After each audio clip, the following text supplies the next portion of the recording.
des drones aux frontières de l'OTAN, des frappes en Russie et un risque d'escalade qui inquiète de plus en plus. Mais qui cherche réellement à faire monter la tension? Et surtout, jusqu'où Moscou pourrait-elle aller? Regardez cette analyse jusqu'au bout et dites-moi, selon vous, sommes-nous en train de franchir une nouvelle ligne rouge? On le voit clairement, cette guerre sort du front russo-ukrainien pour aller frapper là où on s'y attendait finalement, sur le territoire otanien. Alors, sur quoi, selon vous, ça peut déboucher? Parce qu'on voit peu de réactions finalement des pays de l'OTAN, que ce soit envers la Russie ou envers l'Ukraine, dont les drones sont aperçus au-dessus du ciel otanien aujourd'hui. Ce genre d'incident n'est pas nouveau. Ça fait maintenant depuis un certain temps, depuis en fait qu'il y a une utilisation de plus en plus massive des drones ou des divers types de drones sur le théâtre d'opération ukrainien, qu'il y a ce genre d'incident. On avait eu ça aussi avec des missiles d'ailleurs, aussi avec des retombées de débris suite à des interceptions de missiles antiaériens. On peut avoir les mêmes problèmes avec ces drones d'ailleurs, puisque beaucoup d'incidents qui sont causés comme le plus récent peuvent être le fruit de différentes raisons. Un drone peut être par exemple brouillé, et puis ensuite, eh bien, il va se perdre, ou bien il peut y avoir aussi, dans certains cas, peut-être des volontés de faire une escalade. On avait vu qu'il y avait des drones, notamment maritimes ukrainiens, qui avaient été retrouvés en Grèce ou ailleurs. Et puis peut-être, c'est moins sûr, malgré ce qu'on entend parfois dans les médias, que ce soit volonté russe directe de frapper des cibles, on va dire, un peu plus stratégiques hors du territoire ukrainien. On peut en douter pour l'instant, malgré d'ailleurs les avertissements qui ont pu être faits parfois de la part de certains membres du gouvernement russe suite à des frappes récentes et à l'implication potentielle dans ces frappes sur le territoire russe de services étrangers. Cette guerre change totalement de visage. Aujourd'hui, c'est une guerre aérienne, de drones, d'intrusion. Les réactions, on le voit dans les pays baltes comme la Lettonie ou la Lituanie, c'est automatiquement d'introduire plus de barrières terrestres, donc de renforcer les frontières douanières, etc. Finalement, est-ce qu'il y a d'autres remèdes? Est-ce que l'OTAN est prêt à employer d'autres remèdes face à ces intrusions, selon vous? Si vous posez la question de la manière de contrer des drones, comme on peut contrer par des défenses d'autres objets aériens, c'est quelque chose qui est en développement depuis longtemps. Alors je ne suis pas ingénieur là-dedans, mais la guerre électronique spécifiquement sur les drones, elle n'est pas nouvelle.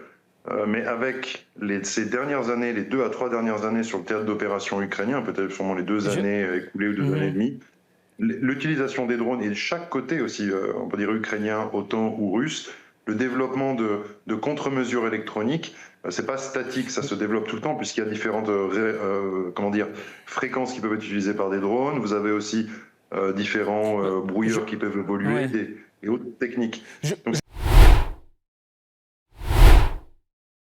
Arrêtons-nous un instant sur ce qui vient d'être dit, parce qu'il y a un élément particulièrement important dans cette affaire. On parle aujourd'hui de drones qui évoluent dans des zones extrêmement sensibles, à proximité des frontières de l'OTAN. Mais le problème n'est pas simplement de savoir d'où vient un drone. La véritable question, c'est de savoir ce que provoque son intrusion.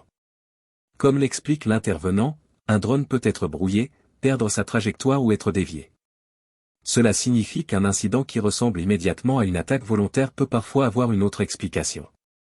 Et c'est précisément ce qui rend la situation aussi dangereuse. Dans un environnement militaire extrêmement tendu, une erreur peut être interprétée comme une provocation. Mais il y a un deuxième élément à prendre en compte. La guerre des drones transforme progressivement la manière dont ce conflit est mené. On ne parle plus uniquement de lignes de front clairement identifiées. Les frappes et les incidents peuvent désormais se produire beaucoup plus loin, notamment autour des infrastructures, des zones énergétiques ou des régions proches des frontières. Et là, le risque devient politique. Parce que si un pays membre de l'OTAN estime que son espace aérien est menacé, il doit réagir. Mais si cette réaction est interprétée par Moscou comme une implication supplémentaire de l'alliance dans le conflit, cela peut provoquer une nouvelle réponse. Et c'est exactement ce cercle. Je parlais plutôt, Monsieur Jacquier, excusez-moi de vous interrompre, mais je parlais plutôt des choix.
Ce que nous venons d'entendre mérite maintenant d'être replacé dans une perspective plus large, parce que derrière cette multiplication des drones se joue en réalité quelque chose de beaucoup plus important qu'une simple évolution technologique de la guerre.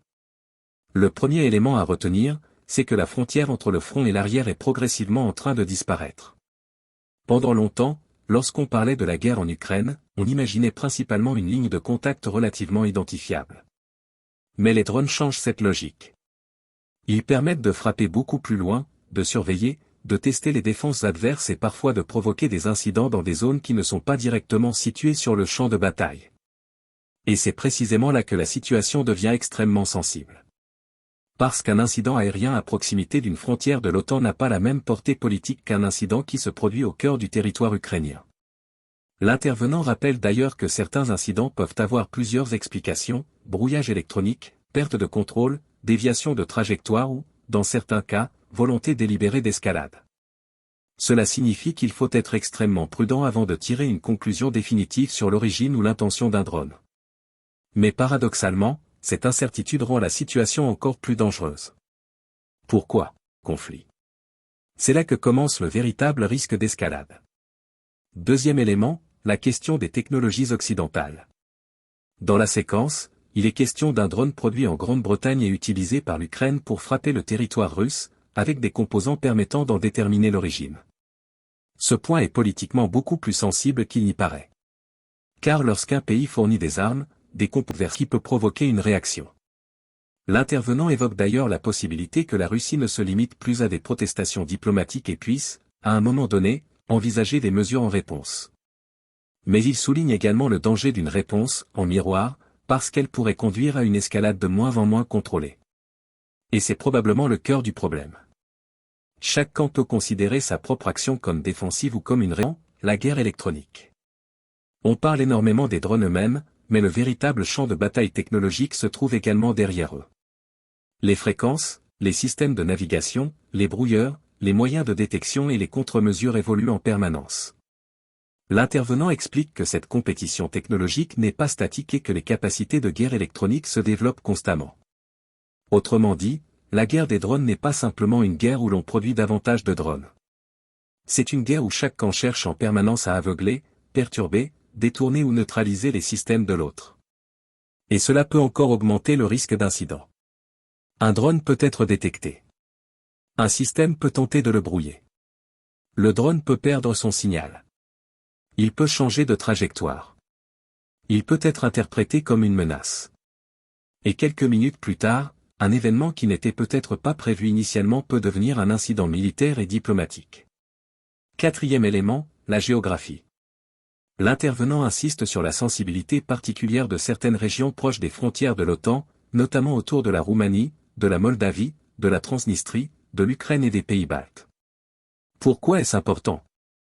Parce que dans ces zones, les espaces sont externes dans les régions directement exposées au conflit, puis Moscou peut considérer que l'environnement stratégique autour de ses frontières devient hostile.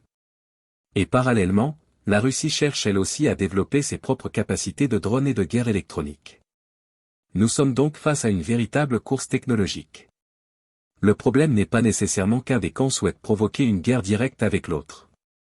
Le problème, c'est que l'accumulation des moyens militaires augmente le nombre de situations dans lesquelles une erreur de calcul peut produire des conséquences importantes. Et c'est probablement pour cette raison qu'il faut éviter une lecture trop simpliste de cette situation. Dire que chaque drone qui apparaît près du territoire de l'OTAN constitue nécessairement une attaque russe serait aller plus loin que ce que permettent d'établir les éléments présentés ici. Mais dire à l'inverse qu'il ne s'agit que d'incidents sans importance serait également sous-estimer le problème. Parce que le véritable danger n'est peut-être pas le drone lui-même. Le véritable danger, c'est ce que les États décident de faire après l'incident. C'est là que se situe le risque stratégique. Si un drone est intercepté et que l'affaire s'arrête là, l'incident peut rester limité. Mais si l'un des acteurs considère qu'il s'agit d'une provocation délibérée et décide de répondre ailleurs, alors un deuxième événement apparaît. Transformer les distances, les méthodes de surveillance et les capacités de frappe. Mais ils ont également transformé le risque d'escalade. Et aujourd'hui, chaque nouvel incident près des frontières de l'OTAN peut devenir un test. Jusqu'où peut-on aller sans provoquer une confrontation plus directe ? C'est cette question